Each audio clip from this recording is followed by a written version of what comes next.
the chaplaincy, tips and tricks. We will be there for you. Hello everyone, it's Sumayah here from the chaplaincy. In today's video I'm going to be showing you all step by step how to make a lovely, warming, delicious hot chocolate. This is perfect for the Christmas time. You can make this for your friends, family, whoever you're living with, and it's a delicious treat.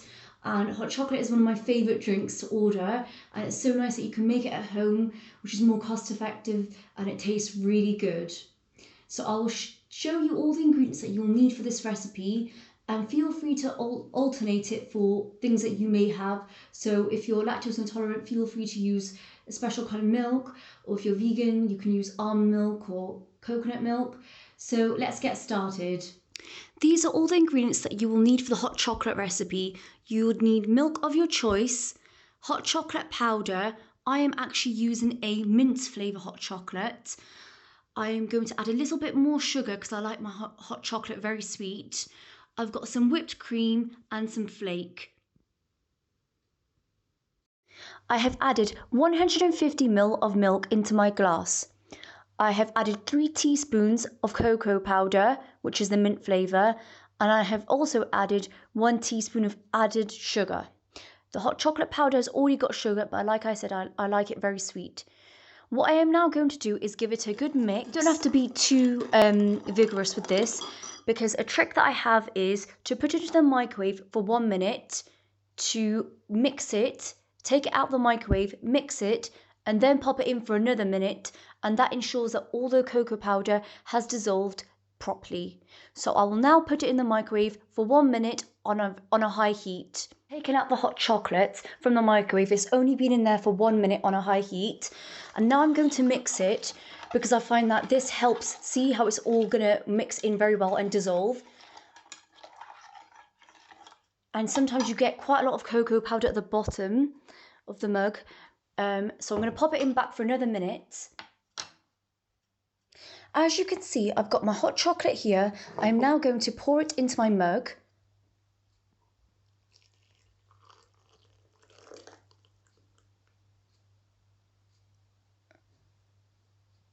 I'm just going to take a spoon and take all those chocolatey bits and put them into the cup, because this chocolate actually has a few chocolate chips that come in it. So I'm going to put that into my mug now by using the spoon. I have now got 150 ml of milk, which I'm going to place into a cool gadget that I have, a milk frother. So I'm going to carefully pour this into the milk frother. And this will help to give the hot chocolate a really nice texture like they have it in the coffee shop. Just pop it on the machine and make sure that you pop the lid on.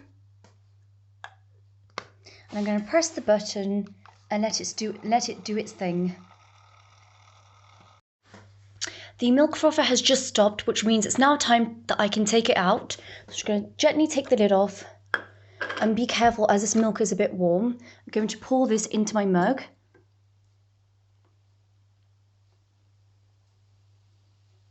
Wow, look at that froth. It looks really good.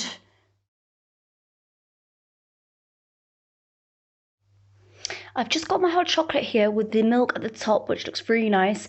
I'm now going to begin to decorate my hot chocolate.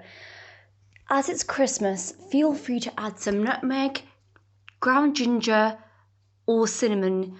You can add a pinch of those spices to decorate it on top, which I prefer to put on top of the whipped cream. Gives it a nice subtle hint of festive flavour. I'm actually going to use a little bit of whipped cream and a dusting of the cocoa powder from before and some flake. So first of all, I'm going to start by putting a little bit of cream onto the hot chocolate. This is my favourite part. This makes it really decadent and rich. That's enough. Right, put the lid back on. Now it's time to dust a little bit of cocoa powder. So what I'm going to do is put it into one of this mini sieve that I've got over here. I'm going to add about half a teaspoon of cocoa powder. Just put half a teaspoon of cocoa powder into the bowl with the sieve, mini sieve.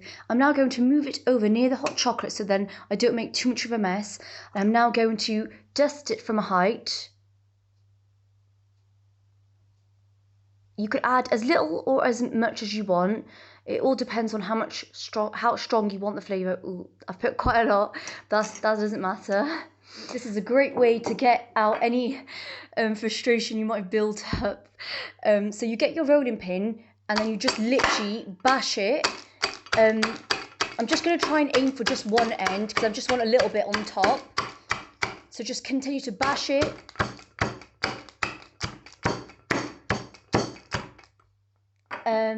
And then I'm going to open it and put it into the bowl and then sprinkle it on top.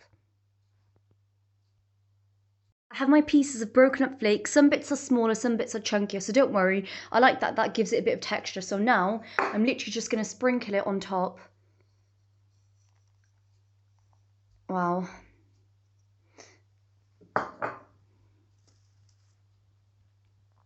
Look at that, that looks incredible. And now the hot chocolate is now complete. I'm going to serve it with a chocolate and raspberry cake, which I made yesterday. I think hot chocolate goes really nice with some cake, or you can have it on its own if you haven't got too much of a sweet tooth. There's a hot chocolate. I'll just try and zoom in. The cream is melted slightly as it was quite warm, but it looks really good. And I've just got some decorations around me, which smell of orange and spices to have the festive spirit. And I've got some twinkly lights, so feel free to create a nice atmosphere. And now I'm going to give you all the final verdict, the taste test. Here we go, here is the taste test. So excited. It's really nice because I really like mint hot chocolate and it's just so good.